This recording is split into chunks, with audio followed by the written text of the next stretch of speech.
Welcome back to another video. My name is Abby, and today we are talking about why you can't currently manifest a relationship. If you like videos like this and you're new to the channel, go ahead and hit subscribe right now. Click the bell, it'll let you know when new videos come out.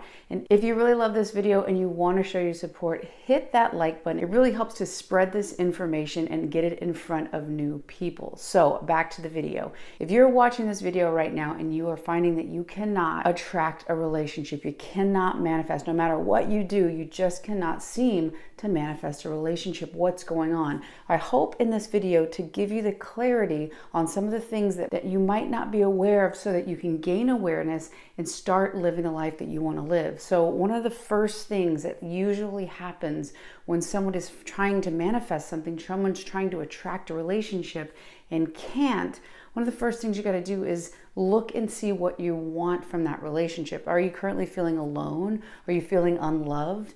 Are you potentially looking for somebody outside of you in the form of this romantic relationship where you feel that they're going to come in and they're going to make you feel loved, they're going to make you feel whole and complete? Now, what you need to do on my channel a lot, I talk about Electromagnetic Signature, which is from the work of Dr. Joe Dispenza, and all that means is it talks about your state of being.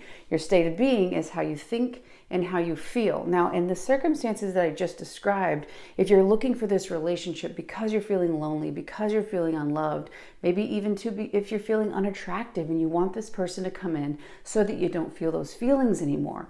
Well, if you go to the baseline of that, what you're thinking and feeling, you're thinking and feeling unattractive, you're thinking and feeling unloved and lonely. So that is actually what you're sending out. Even though you're wanting this relationship, you at the baseline of all of that are feeling, your state of being is that. So what does the universe hear? What does the quantum field hear? It hears lonely, unattractive, and unloved. So you're thinking that, you're going to send that electrical component out and you're feeling it. So that's actually what you're drawing into your life. So even though you want so bad to have this relationship, really that relationship and that dynamic is only to pacify those deep-rooted feelings. So basically, you don't feel whole and complete unless you have this. Another thing you can see about that is it's a form of self-rejection. You basically do not see yourself as good enough or worthy, so you need somebody else to come into your life to make your life important,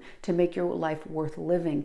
That, in the fundamental essence, is a form of self-rejection. This is something I personally had to deal with and really come to understand, that when I was looking outside of myself, when I was making that relationship status more important than my peace of mind in my life in general, when that one part of me was all I focused on, then I was actually rejecting the importance of my life, meaning that since I was sending out rejection of myself, I continued to find people and circumstances that would also reject me, because your state of being is how you think and how you feel. And your state of being, all that is your original cause, and your effect is those external circumstances that you see in your life. If you are in this category where you're not feeling loved, you're feeling lonely, you're feeling unattractive, you need to look and see why it is that you're feeling those things. What are the assumptions? And according to Neville Goddard, an assumption is what you give consent and permission to be true about your life. You're going to look out into the world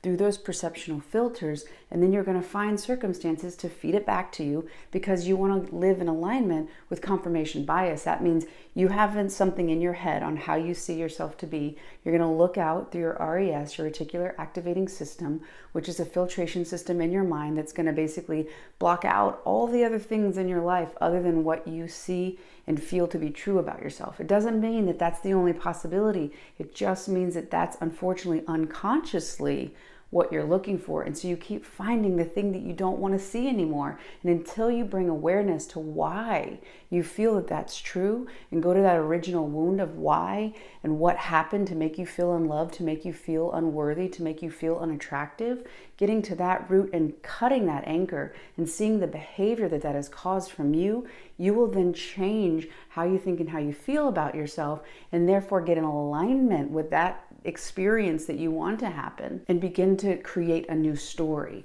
That version of you that is in that relationship where you feel whole and complete, that whole and complete feeling did not come from the relationship. You move into feeling whole and complete, that puts you on that same signal, that same pathway, that same vibration of everybody else who feels that same way about you, about themselves. Therefore, those two things align.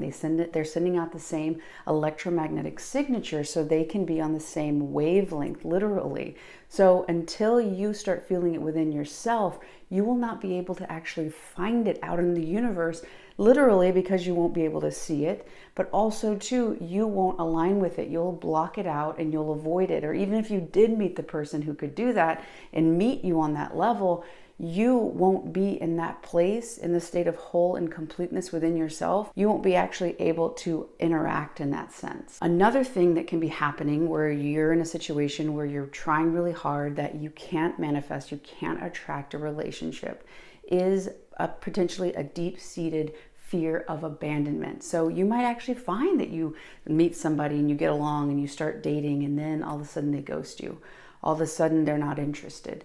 So what you need to look at is, what is your behavior if you are in a situation where you're attracting people but they just don't stick around and they leave you? For one, you need to start looking at, okay, is this you? A lot of times when somebody has a deep fear of abandonment, jealousy will come up a lot. Again, this is something that I've personally experienced. And I had to understand that the reason I was jealous, and jealousy is basically when you feel like someone's going to abandon you, they're going to leave, that you're going to mess up and then the relationship's over. Or potentially you're going to lose something that you really value. Then you're scared. You're in a state of fear. And on the level of Dr. David Hawkins' chart, you can see that fear is actually low in the vibrations, and it's actually a state of survival. So if you're there, you have experienced abandonment, you've experienced loss. When you have this thing, you're going to hold on really, really tight. And really what I had to understand is jealousy is a secondary, it's a reactionary thing. So basically you have a fear of abandonment. You think you're going to lose something. So to counteract that, you actually are more possessive. You want to take ownership and control this person, this situation, because you're afraid that they're going to leave you, that something's going to happen, you're going to have a loss. So you try to possess it. Nobody, not even you don't want to be possessed. You don't want to be controlled. You want to live your life as you want to live it. And that is totally good. That is who we are and how we were meant to live in this world. So if you are afraid that this person's going to leave, you want to possess. That person's going to break away to have their sense of freedom, because as a human being, no one wants to be possessed. So they push away. That push away is going to signal that fear of abandonment. Then you're going to get jealous and you want them to come back. You're going to judge them, be critical, say that what they're doing is wrong, when really you want compatibility. You want a relationship. You want to be interdependent with somebody, not codependent, not independent, but interdependent. So if you start to look and see, do you have a fear of abandonment? Have you experienced a significant loss when you were in your childhood, maybe early adult life, something where you are equating relationships with loss? It's very important to understand this, because if you don't and you are living unconsciously with this fear of abandonment, you will try to possess and own.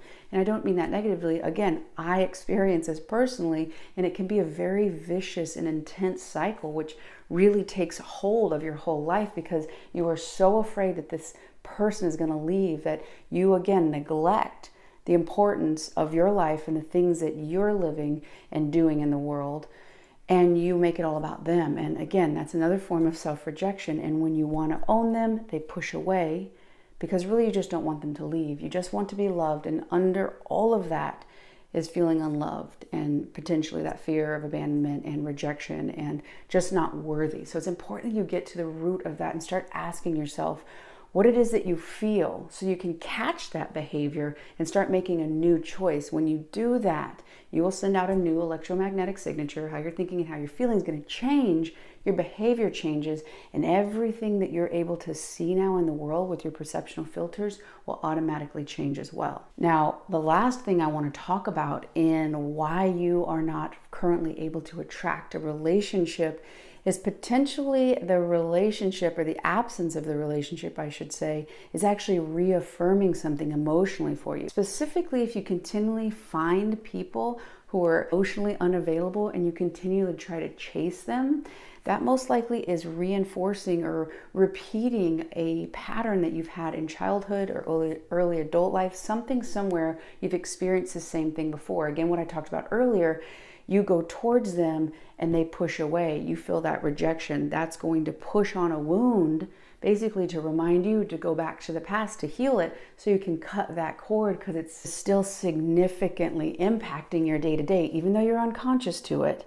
In your cybernetic mechanism, in how you see yourself, your cybernetic mechanism, in there it has rejection. So you're going to go out into the world and you're going to find that, so it reaffirms. What you need to understand is that is basically an alarm bell saying, hey, wake up, you need to go into yourself, find that original wound so that you can heal it, remove that need to keep pushing that bell. And then once you have that, you'll be able to actually find people who are emotionally available. Because when you see those warning signs of, oh, this person is showing me that they're not emotionally available, I no longer need to invest in that, and I need to go on and find somebody who is. Because as you start investing in yourself more and deepening the connection, you will start being able to see in other people when they're not able to meet you there. You can only find the connection in other people as in the same depth as you are able to connect with yourself. You'll never be able to go out, find that connection, and not have to be connected to yourself. Another thing to look at here, if it is just an emotional addiction where you're reaffirming that old sense of rejection and abandonment, is if you keep finding people who will refuse to meet your needs. One of the most common reasons why people perpetually are unable to find that relationship is because of the self-rejection, because of all these things that I've talked about in this video. And really, until you are able to feel whole and complete and not be demanding to have that relationship, because that relationship will make you feel a certain way, you feel that way that you will feel in that loving and whole relationship, in that loving and safe and secure relationship. Feel that now. Embrace the principle of Neville Goddard, which is live in the end. Think from that relationship that you will be in, that's secure and that is loving, and think from it. Who would you be? How would you feel? Start embracing that right now. Then you will align with the thoughts and the feelings of that version of you, and then you will see that reflected back to you in that relationship. You'll never get there until you feel it first. It'd be the same as I want to see myself wearing a red shirt, and I'm looking in the mirror and I'm still wearing a gray shirt. Until I put on that red shirt, I will not see that reflected back to me in the mirror. That is how your life is. Embrace those whole and complete emotions inside you now, and your life will change. I really hope you've enjoyed this video. If you have, hit subscribe. If you haven't done so already, like this video, and I'll see you on the next one.